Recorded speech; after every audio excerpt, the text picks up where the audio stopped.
Hi dear friend, thank you so much for tuning in.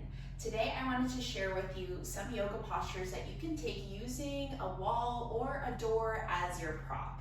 Now these are some great postures that you can do whenever you're feeling any strain, any tension in your back body, especially the low back. If you want to find some opening in the backs of the legs, release the shoulders, the neck. These are really great as well if you've been doing a lot of sitting. So all you need for this short practice is a door or a wall and also something grippy to ground your feet on. So I've got my yoga mat here.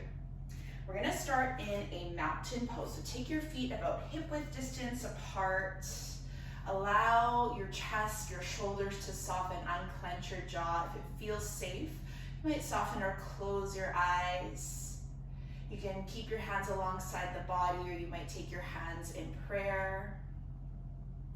And just start to notice this rooting down with the soles of the feet. So see if you can find that equal weight distribution across the heels, the inner lines of your feet and the outer lines of your feet, as well as the toe mounds. Take an inhale breath, sweep the arms out to the sides and up to the sky. Lengthen through the sides of your body. As you exhale, bow to fold forward. Release the head, the arms. And then inhale, find a halfway lift. You can find that length through the spine as you come up to your finger pads, or you can place your hands on your shins, roll the shoulders back. Find that length through the spine. Exhale, fold forward again. Press through the heels, rise all the way up to stand, lift the arms to the sky. Exhale, land your hands in prayer position in front of the chest. Take another inhale breath, lifting the arms up. This time as you exhale, interlace all 10 of your fingers, release your index fingers. We're gonna create a little bit of space on the sides of our body just to bring some awareness before shifting to our wall shapes.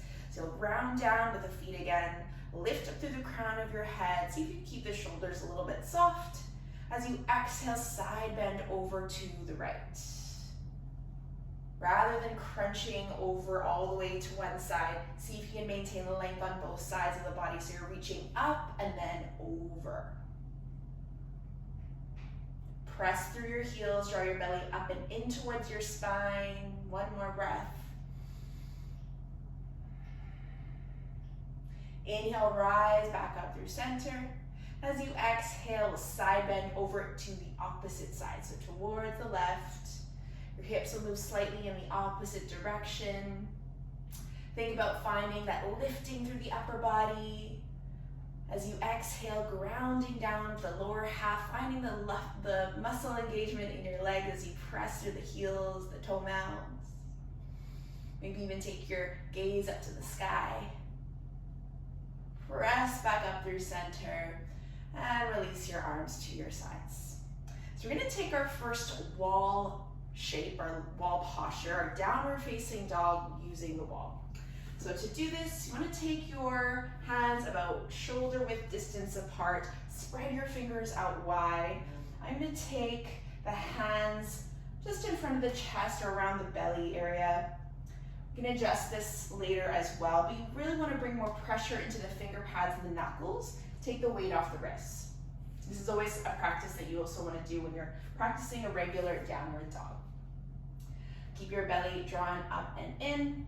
Start to walk the feet back behind you, stacking the heels, the feet underneath the hips. I'm going to start to walk my hands further down the wall. And then I want to keep the neck, the head in line with the spine. So rather than just allowing your head to hang, you want to find that support with the head. Think about reaching your crown towards the wall in front of you. And being very cautious of hyperextension, and keep a soft bend at the knees and at the elbows. Just allow your breath to move and flow freely here. We'll take 3 more cycles of breath at your own pace, in and out the nose. Breathe into the sides of your body. Thinking about this long line from your tailbone to the crown. Noticing that opening the backs of your legs, the hamstrings, behind the knees, the calves.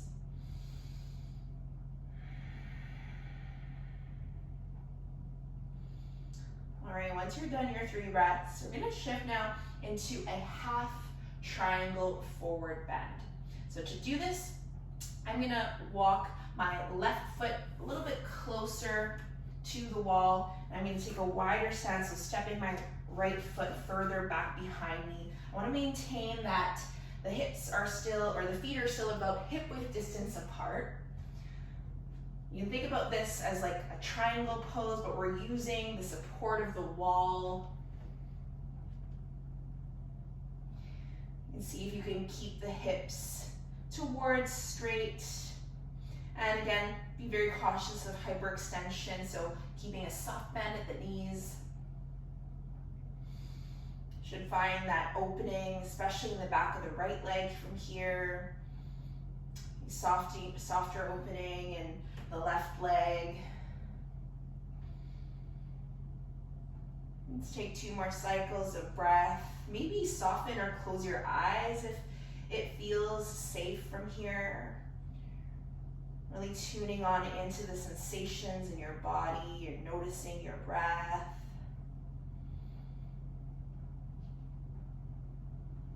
And we'll switch sides. So this time stepping the left leg farther back. Right foot comes forward. Ensuring that I have that hip width distance with the feet. Soft bend at the knees. And again, keeping the neck in line with the spine. Thinking about pressing your finger pads, your knuckles into the wall.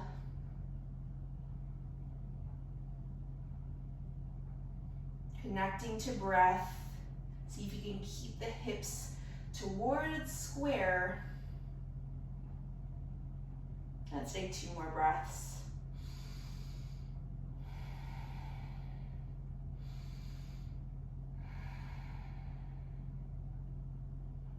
And once you've had enough, let's step the right leg back. Take 1 more breath in that wall downward dog. Drawing the belly up and in, protecting the lumbar spine. Once you're ready to come out of it, you can walk the feet closer to the wall. Release the arms. Give the shoulders, the upper body a little shake. Maybe soften at the knees. Take your hands to your heart center. And just notice how your body feels. Maybe you feel lighter, more lifted, more open. Maybe you feel nothing at all, and that's okay too. I thank you so much for tuning in and for allowing me to guide you through this practice. I hope to see you again soon.